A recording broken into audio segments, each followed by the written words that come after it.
പുതിയൊരു വീഡിയോയിലോട്ട് സ്വാഗതം. അപ്പം നമ്മളിതാ ഇന്ന് കുറച്ച് ഐസ്ക്രീം സ്റ്റിക്സൊക്കെ ആയിട്ടാണ് കേട്ടോ വന്നിരിക്കുന്നത്. അപ്പം നമുക്കിത് ഐസ്ക്രീം സ്റ്റിക്സ് എന്തിനാണെന്നല്ലേ, നമുക്ക് കുറച്ച് ഹോം മെയ്ഡ് ഐസ്ക്രീം സ്റ്റിക്സ് എങ്ങനെ ഉണ്ടാക്കിയെടുക്കാൻ നോക്കാം കേട്ടോ. അപ്പോൾ ഇത് ഹോം മെയ്ഡ് അല്ല കേട്ടോ, ഇത് ഷോപ്പിൽ നിന്ന് മേടിച്ചാണ്. അപ്പോൾ ഇതേപോലെ നമുക്ക് ഉണ്ടാക്കിയെടുക്കാൻ പറ്റുമോ നോക്കാം. അപ്പോൾ അതിനായിട്ട് നമ്മൾ എടുത്തിരിക്കുന്നത് കാർഡ്ബോർഡ് ആണ് കേട്ടോ.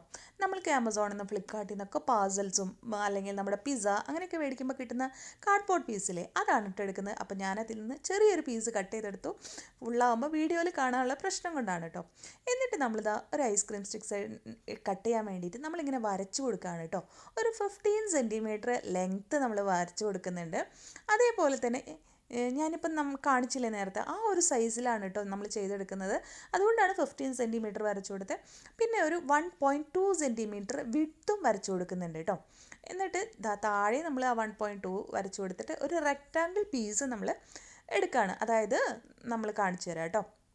എന്നിട്ട് അത് രണ്ടും കൂടെ കൂട്ടി ഇതേപോലെ വരച്ചെടുക്കുകയാണ് ചെയ്യുന്നത് കേട്ടോ. അപ്പം നമ്മൾ ടോട്ടലായിട്ട് ഇങ്ങനെ വരച്ചെടുക്കുമ്പോൾ ഒരു റെക്റ്റാങ്കിൾ പീസ് നമുക്ക് കിട്ടും. ഇതിൻ്റെ ലെങ്ത്ത് എന്ന് പറയുന്നത് 15 സെൻറ്റിമീറ്ററും, അതായത് ഇവിടെ നിന്ന് ഇങ്ങോട്ടുള്ള നീളമില്ലേ അത് കേട്ടോ, അത് 15 സെൻറ്റിമീറ്ററും. അതേപോലെ തന്നെ നമ്മുടെ വിഡ്ത്ത് വന്നിട്ട് 1.2 സെൻറ്റിമീറ്റർ, 1.3 ആയാലും കുഴപ്പമില്ല കേട്ടോ. 1.2 ഒക്കെ മതി, അല്ലെങ്കിൽ ഭയങ്കര വലുതായി പോകും. അതുമാണ് കേട്ടോ നമ്മൾ എടുത്തിരിക്കുന്നത്. അതിനുശേഷം നമ്മളിതാ ഇങ്ങനെ മുകളിൽ നിന്ന് താഴത്തോട്ട് ഒരു 1.3 സെൻറ്റിമീറ്റർ ഒക്കെ ഒന്ന് ജസ്റ്റ് മാർക്ക് ചെയ്ത് കൊടുക്കുക കേട്ടോ. രണ്ട് സൈഡിൽ നമ്മൾ ഇതേപോലെ ഒരു 1.3 മാർക്ക് ചെയ്ത് കൊടുക്കുക. എന്നിട്ട് ജസ്റ്റ് ആ കേർവ് ഷേപ്പ് ഒന്ന് വരച്ചു കൊടുക്കുക കേട്ടോ.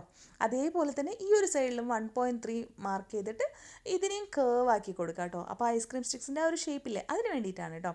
ഇനി നമ്മൾ എന്താ ചെയ്യുന്നത് വെച്ചാൽ ആദ്യം തന്നെ ആ ഒരു റെക്റ്റാങ്കിൾ ഷേപ്പ് വരച്ചു കൊടുത്തില്ലേ, അതാണ് കേട്ടോ നമ്മൾ കട്ട് ചെയ്യുന്നത്. കറക്റ്റായിട്ട് കിട്ടാൻ വേണ്ടിയിട്ടാണ്, അല്ലെങ്കിൽ ചിലപ്പോൾ ഒരു ഭംഗിയായിട്ട് വന്നില്ലെങ്കിൽ. അതുകൊണ്ട് നമ്മൾ ആദ്യം തന്നെ ആ ഒരു റെക്റ്റാങ്കിൾ അങ്ങ് കട്ട് ചെയ്തെടുത്തു. അതിന് ശേഷമാണ് ആ കേർവ് ഷേപ്പ് നമ്മൾ ചെയ്ത് കൊടുക്കുന്നത് കേട്ടോ.